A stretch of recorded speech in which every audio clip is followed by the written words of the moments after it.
আসসালামু আলাইকুম। বিসমিল্লাহ গঠনৰ পৰা মই দিদাৰ হোসেন আপোনালোকক আৰু এবাৰ স্বাগতম। আশা কৰিছোঁ আপোনালোক সবে ভালে আছে। আজি মই বহুত দূৰত লামডিং নামৰ এটা ঠাইত আহিছোঁ, এই দাদাৰ ওচৰত। আহক সৰ্বপ্ৰথম এই দাদাৰ পৰিচয়টো আমি লৈ লওঁ। দাদা, আপোনাৰ পৰিচয়টো অলপ দিব। মই লামডিং জৰংদিছা বস্তি 1 নম্বৰ ৱাৰ্ডত। হয়, আপোনাৰ নামটো? মোৰ নাম হ'ল সুৰজ কুমাৰ নেৱাৰ। সুৰজ কুমাৰ নেৱাৰ। যিয়ে নহওক, আজি বহুত দূৰৰ পৰা লামডিং অহাৰ পিছত এও এটা সৰু মৰুকৈ ছাগলী ফাৰ্ম কৰিছে, বহুত দিনৰ পৰা নেকি কৰি আছে। আহক সৰ্বপ্ৰথম আমি ছাগলীকেইটা চাই লওঁ, এওঁৰ যিবিলাক ছাগলী আছে। এইবিলাক চাব, এইবিলাক লোকেল ছাগলী এওঁৰ। এইটো এটা বাহিৰা ব্ৰিড এটা আছে। আৰু এইবিলাক চাব, সব লোকেল ব্ৰিড আছে। আৰু এই দুটা নতুন বিটেল আজি মোৰ পৰা দাদাই লৈছে। চাইছে, বহুত ধুনীয়া, দুটাই মেল আছে।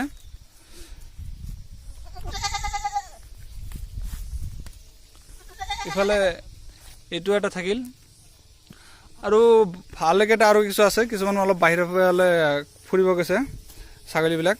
তে আহক দাদাক আমি সুধো যে দাদা ফাৰ্মটো কিমান দিনৰ পৰা ষ্টাৰ্টিং কৰি আছে? দাদা, আপুনি ফাৰ্মটো কিমান দিনৰ পৰা ষ্টাৰ্টিং কৰি আছে? 2 বছৰমান হ'ল। 2 বছৰমান হ'ল।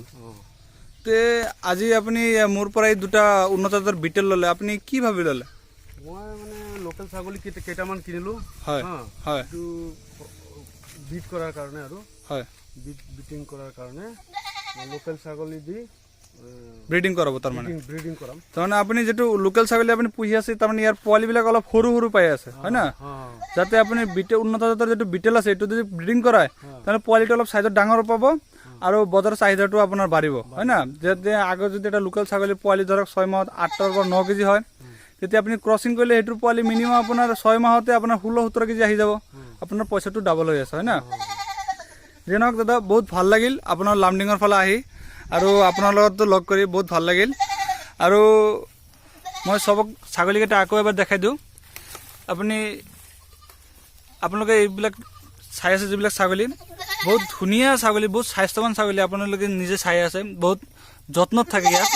আপোনাৰ চাইছে ইয়াত খোৱা দোৱাৰ ব্যৱস্থা কেনেকৈ কি দিয়া হৈছে, এইটো চাইছে।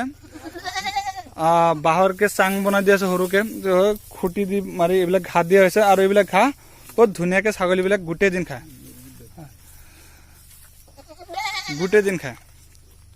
আৰু এই দুটা বিটেল আনি দিয়া হৈছে।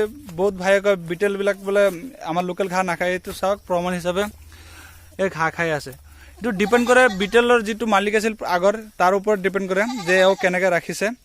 তেওঁ যদি দানা খুৱাই ৰাখিছে, তেনেহ'লে ইয়াত ঘাঁহ খোৱাত অলপ অসুবিধা কৰে। আৰু যদি মাটিৰ ঘাঁহ কামুৰি খাইছে, তেনেহ'লে এনেকুৱা নিশ্চয় খাব। তে আহক আমি এই দাদাৰ সৰু মৰু যিটো ফাৰ্ম আছে, আমি ফাৰ্মৰ ঘৰটো দেখাই দিওঁ। এইটো এটা গৰু ৰাখিছে, গাখীৰ দিয়ে, বহুত চাইছে, বহুত ধুনীয়া। আৰু এইটোৰ এটা পোৱালি থাকিল, আৰু এইটো থাকিল ঘৰটো 15 ফিট বাই 10 ফিট মান হ'ব নেকি। আহক ভিতৰ ফালে আপোনালোকক দেখাওঁ। মই ঘৰৰ ভিতৰত নুঠো, আপোনালোকক ইয়াৰ পৰা দেখাই দিওঁ। বহুত ধুনীয়াকৈ তলফালে চাং দিছে, আৰু চাওক মাজত গেপ আছেই। পেচাবটো যিটো আছে আৰামছে তলত পৰিয়ে যায়। আৰু বহুত ভাই জানে যে চাংটো দিয়া হয় অকল পেচাবৰ কাৰণে। এইটো যিটো পায়খানা আছে, ৰাতিপুৱাৰ ভাগ যিহেতু এইকাৰণে চাফ কৰা হোৱা নাই, অলপ পিছত চাফ কৰি দিব।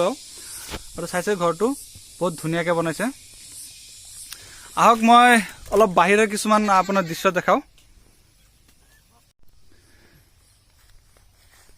এইবিলাক যিবিলাক চাইছে, এইবিলাক চব দাদাই ঘাঁহৰ কাৰণে লগাইছে। তাৰমানে ছাগলী খোৱাৰ কাৰণে এইবিলাক ঘাঁহ লগাইছে। এইবিলাক কিবা পাৰা ঘাঁহ নে গিনি ঘাঁহ, এনেকৈ কিবা নাম আছে এইবিলাকৰ, মই ভালকৈ গম নাপালোঁ। চাইছে বহুত ঘাঁহ লগাইছে এইফালে ছাগলী ৰখাৰ কাৰণে। কাৰণ ছাগলী ৰখাৰ কাৰণে বহুত ধৰণৰ ঘাঁহৰ প্ৰয়োজন হয়, আৰু ছাগলীক ডেইলি ঘাঁহ খুৱাব লাগে। আৰু সঁচাকৈ জেগাটো বহুত ধুনীয়া জেগা, মই আহি কিনে বহুত ভাল পালোঁ। আপোনালোকে চাবই পাৰে, যিমান দূৰলৈ চাই পাহাৰ পাহাৰ পাহাৰ। আপোনালোকে কেতিয়াবা যদি এনেকুৱা ঠাই যদি আহিব পাৰে, নিশ্চয় অনুভৱ কৰিব পাৰিব যে কেনেকুৱা ভাল লাগে।